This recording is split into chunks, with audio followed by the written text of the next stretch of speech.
Welcome to our Adventure Costa Rica blog. And we're gonna go on a little adventure in our backyard down by this river near our Airbnb, just to prove that not all adventures in Costa Rica have to be extremely expensive.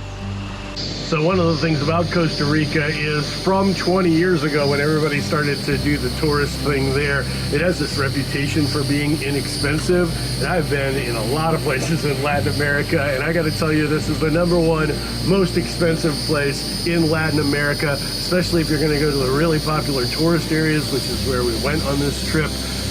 You gotta spend the money on some of the things though. There was zip lining, we had a great time, and we went horseback riding, and if you didn't think ahead and bring your surfboard, you probably want to go surfing, and we got to do a lot of those things, and we spent a little bit of money doing it. Right, but luckily there are some things that are free or maybe just a little bit of money. One of the best things to do if you're in the rainforest area is go for a hike. Good morning and bienvenido a La Fortuna waterfall. We're here in the Arenal Park and we're gonna go hike up to a waterfall today, but you can probably see it's already raining because we are in a rainforest. So we're gonna get wet either way. Why don't you join us on our hike down? Let's go. La Fortuna and Arenal in general was such a beautiful place. It's a rainforest, so that means the waterfalls are really awesome, which there's a lot of great waterfall hikes, and this was one of them. It also means there's just so much green because it's so happy, it's so beautiful. There's birds, but sometimes that does mean there's some mosquitoes. There are some cheaper hikes than this one. I think it was about $20 per person, but I think it was kind of worth it. Yeah, it's a nice long hike. There's a diversity of things, and then if it doesn't rain and cool you down a little bit because Costa Rica's hot, then maybe you can go for a swim. And I really liked it. There was a lot of people that seemed to be a little bit uncomfortable because there was a lot of current coming off of that thing. But as somebody who loves to swim, you could just sit there in one place and swim towards the waterfall. And it was the highlight, I think. Yeah, and if you aren't up for swimming against that strong current, there is a little swimming area behind the falls that Victoria found.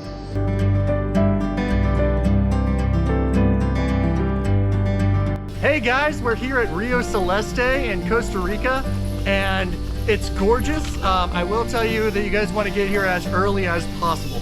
Unfortunately, we were like 2.5 hours away, so we left really early, but we still got here too late. But we were the first people in line after they hit their capacity. But we did have to wait like 45 minutes, but now we're in here and really looking forward to it. And I know Victoria is really looking forward to it. Why is that, Victoria? It's on my bucket list. Woo! So I'm the only one checking off any bucket list items on this trip, so that's gonna be pretty cool. And to be honest, we were a little bit jealous that we didn't mark anything off of our bucket list, but a little trick, if you're YouTube travelers and you're married, sometimes you plan trips all around your spouse's bucket list when they actually get to come, and I was super happy for her to get to do it. Yeah, me too. Beautiful, beautiful hike, and the freaking water is epic. Yeah, one thing you'll notice about Rio Celeste, it's got this very distinct milky blue color. There's actually folklore behind it, and if you look at the color, it's kind of like a milky blue color. And the story is that after God finished painting the sky, he washed his paintbrush off right here. So pretty cool story, really beautiful place. And that one really wasn't that expensive. I think it was like $4 for the carload. It might have been a couple dollars a person. We're having a hard time remembering that. So if you guys remember how much it cost per person, put it down on the bottom. But I remember it was a lot cheaper and the wow factor was a whole lot more. Yeah. But the whole place is a rainforest. So if you have all trails or something like that, or an Airbnb that has stairs down into a river basin, maybe you safely go hiking in those areas because you got to watch out for some of the things there. I gotta tell you what, our Airbnb, and we'll put a little link in the bottom, that was cool, and this next hike was rad. There's this really cool river that runs right behind where we're staying in Costa Rica, and there's like no one else here. It's really pretty, so we're gonna walk up and down it a little bit, see if we can see some cool stuff, at least see some beautiful trees. So follow us.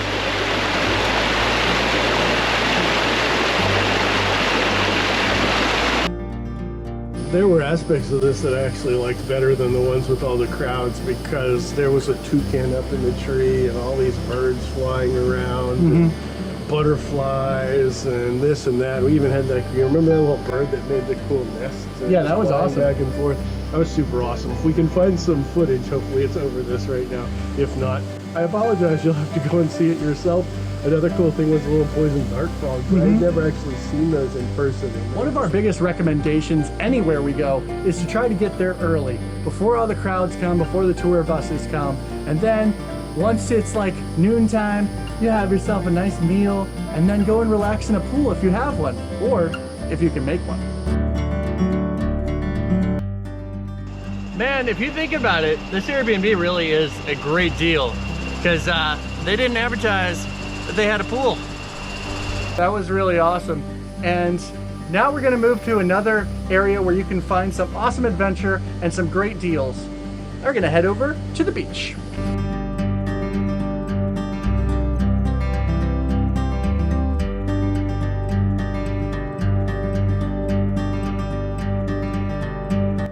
Here we are at this beautiful, nearly private beach near our Airbnb close to Tamarindo in Costa Rica.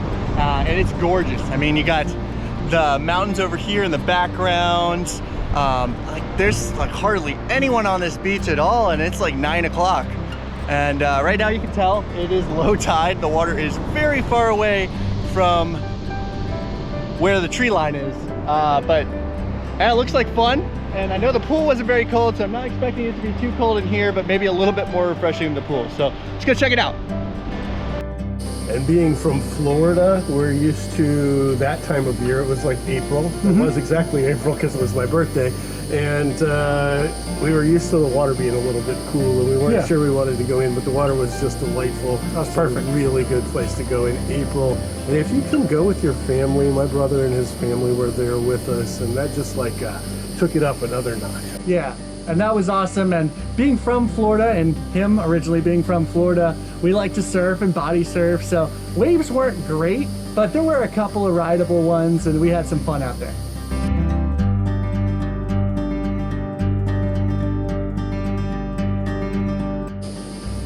One thing we've been doing more with our channel recently is trying to give back no matter where we go. One of the best ways to do that is to do a beach cleanup.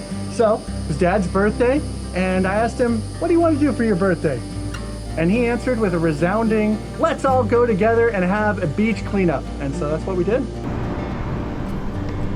These are very, very bad for the environment. Straws, one of my personal enemies. There really isn't that much garbage on any of the beaches here, which is really pleasant, but it's my birthday. So I'm gonna clean up what there is here and make this one stretch of very infrequently beach look a little bit better.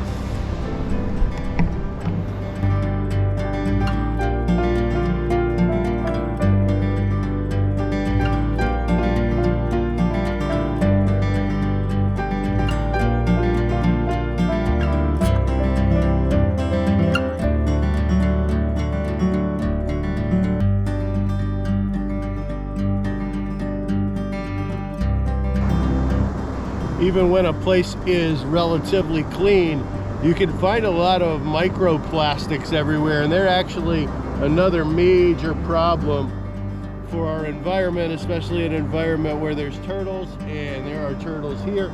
So even if you can't find a lot of the like bottles and everything that you're used to finding, you can definitely find some microplastics, and whether it makes a difference or not really depends on whether anything decides to try to eat these, but it's potential that this could make a whole lot of difference. So happy birthday to me. It's Earth Day in a couple of days, and you don't have to wait for Earth Day to do a beach cleanup, guys.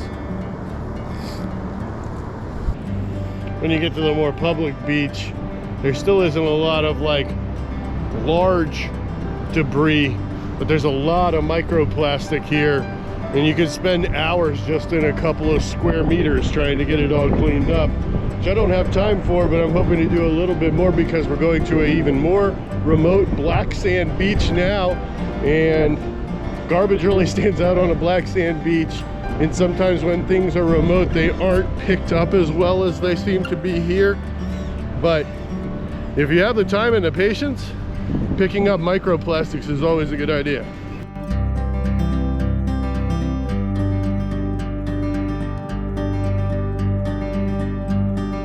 We're going to the black sand beach near Playa Grande, and apparently this is where you park, right outside the entrance to the Parque Nacional Marina Las Huelas. And make sure you look out for crocodiles. Costa Rica really has beautiful beaches, and not all of them are the same. We were lucky enough to find a black sand beach, which is really cool. It's because of the volcanic sand, and there were also some cool shells, and you can look in the water, and there were some sea creatures and stuff like that. Didn't get to see crocodiles though. We heard them off in the distance, and then we ran into a park ranger who was cleaning the beach, so props to him. Absolutely. And he also does turtle walks, and we do turtle walks.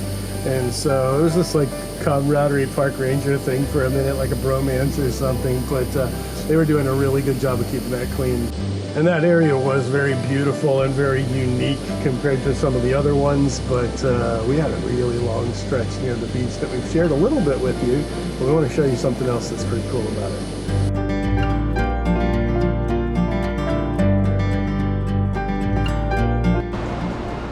La Playa Grande Beach is very close to Tamarindo, but if you see, there's this little inlet that blocks it.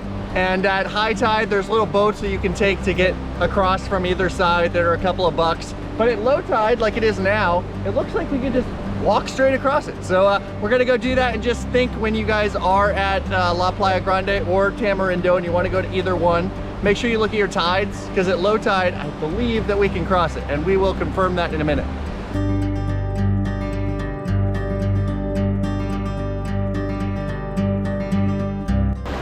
So it's confirmed you can walk from one side to the other. We are about an hour after low tide, but it was pretty easy, except for that some of the sand is really soft, so you'll sink up to the middle of your calf, so don't get too uncomfortable with that. So here we are about a year later, and I've lost all my hair, and we're finally putting this video out. And in retrospect, as I think back, it could have been something that somebody who's not a fish or a turtle or a bear.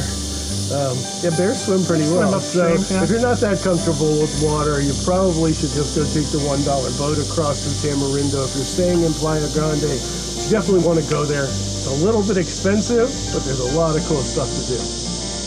Yeah, and there's some options that aren't quite as expensive. There was some local like produce that people were selling out of vans, and then there was even this cool like food truck. It was literally inside their van. They were selling traditional awesome meals. That I don't want to talk too much about that, because we will have a whole video about food coming out in the next couple of weeks, but I want to tell you, it was incredible. And what would a video about Costa Rica be if you did not talk about the sunsets? The sunsets are amazing, and luckily we were staying next to the beach, so we had several days of just incredible sunset walks. Yeah, you're playing around and twinkling on the water, and just the way the sand feels. Yeah, something magical about a sunset you will see as you go along, and like and subscribe and follow our stuff. We shoot a lot of sunsets from a lot of different places over deserts and this and that. It's just a really good way to wrap up a video, I think, too. We had a great time in Costa Rica. It is our last night. We might get a little bit of surfing in tomorrow, but for the most part, this is us signing off.